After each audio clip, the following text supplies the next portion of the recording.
So here we are in Henry Wood Hall, and we're about to record for the very first time Viking's new music, Onwards. Now, this venue has been home to hundreds of orchestras over the years, the Japan Philharmonic, the St. Petersburg Philharmonic. Every big orchestra in the world has come here to record, and here we are today with the National Symphony Orchestra, very excited to perform for the very first time Onwards.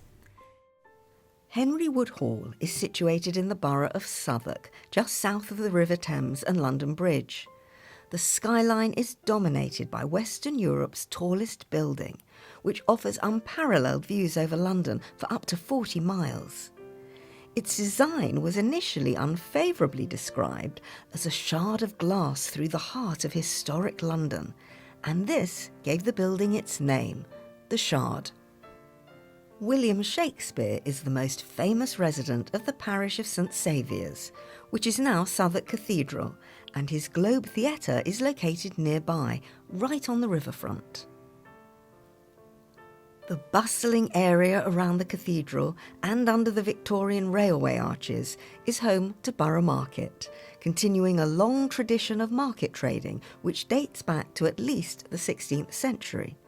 Southwark was a rowdy place back then, but these days this most famous of London markets is a more civilised gastronome's paradise, which offers high-quality food from all over the world. Just around the corner are the ruins of Winchester Palace, with its beautiful rose windows still intact. There were many prisons in this area of medieval London, and the most notorious was called the Clink, which had a reputation for its poor treatment of inmates. Nearby, a replica of Sir Francis Drake's galleon, the Golden Hind, is moored by the river. This warship is best known for its circumnavigation of the globe between 1577 and 1580, although it also did its fair share of pirating. Onwards, the piece we're performing today, I know it's a celebratory piece, but it's also encapsulating some of the feelings of travel and movement that Viking obviously provide in their cruises. And I think Debbie, a film composer and a composer for TV, is a composer who always works with pictures in her mind. Anytime that I've worked with Debbie, perhaps on a piece which could be a bit abstract, what she does, she writes a script. And she actually writes down a story that she's going to describe. And there's no doubt in my mind that she's done this today for Onwards. One of her real gifts as a composer is the ability to capture and evoke feelings. And you might think this is common amongst composers, but it really isn't. It really isn't. She does have a gift for it. The piece starts with the harp and the lower strings, making these, and the lower strings, I'm a cellist, as you'll see. We start by playing tremolando, which means not trembling, but a trembling sound with the bow, along with the harp, and the violas, particularly in the middle, are making this feeling of movement, onward movement, almost like a railway train.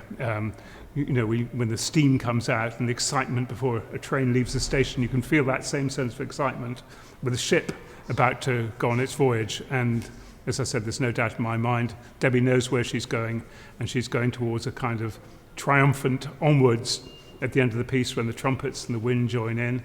And the piece is very descriptive, I think, of her vision for Viking and also the chairman's vision for Viking, Onwards. Henry Wood Hall stands in a beautiful and peaceful Georgian square, a stone's throw away from the ghosts of medieval London. But inside, there is a lot of work to do before the musicians arrive. Henry Wood Hall has to be transformed into a state-of-the-art recording studio. Chairs and music stands need to be placed in exactly the right configuration. Microphones and headphones for each player or section have to be organised and connected to the control room, and the piano tuner needs to make last-minute checks. One by one, the musicians of the National Symphony Orchestra arrive for the session. And I also need to get there early to make sure all the preparations are going well, to get a feel for the acoustics, and to test out the conductor's podium. An excited team from Viking are also here to participate in the proceedings, and the atmosphere in the hall begins to feel more like a family reunion rather than a recording session.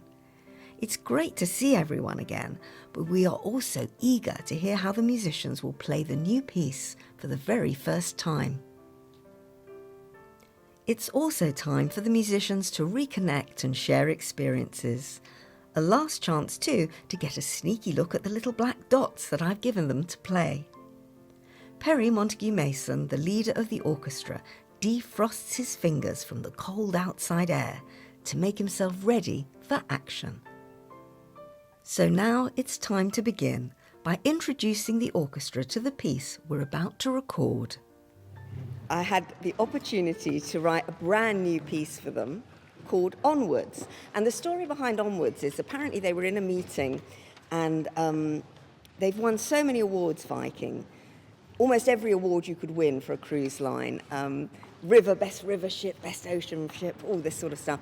And somebody said, well, you know, we won all these awards. What on earth do you do when you've won all these awards? Where do you go from there? And Tor, he's a very clever man, said, you just go onwards. That's what you do. You go onwards. And so that sort of spawned. And today we have the National Symphony Orchestra handpicked the best musicians in London to play the music for me. I'm so excited because for me, when I write the music, it's just me at the piano, sketching out the score, deciding who's going to play what the flute's going to play, what the clarinet's going to play, what the strings are going to play. And then finally, I hear it performed by the best musicians in the country, and they play it back to me. And it's the most thrilling feeling in the world. And I'm so excited that today, for the first time, we're going to hear Onwards, played by the best musicians in the country, the National Symphony Orchestra, and I get the pleasure of conducting them. This is for Viking. This is Viking's 25th anniversary, Tor's 80th birthday. Viking, Onwards is for you, and I wish you another 25 years of glorious cruising. I love being involved and working with Viking. I feel very proud to be a Viking godmother and very proud to have written this music for you. I hope you move onwards into the next 25 years with as much success as you've had in the last 25 years. And I wish you all the very best in all your adventures, and everyone that travels on Viking, you're in for a treat.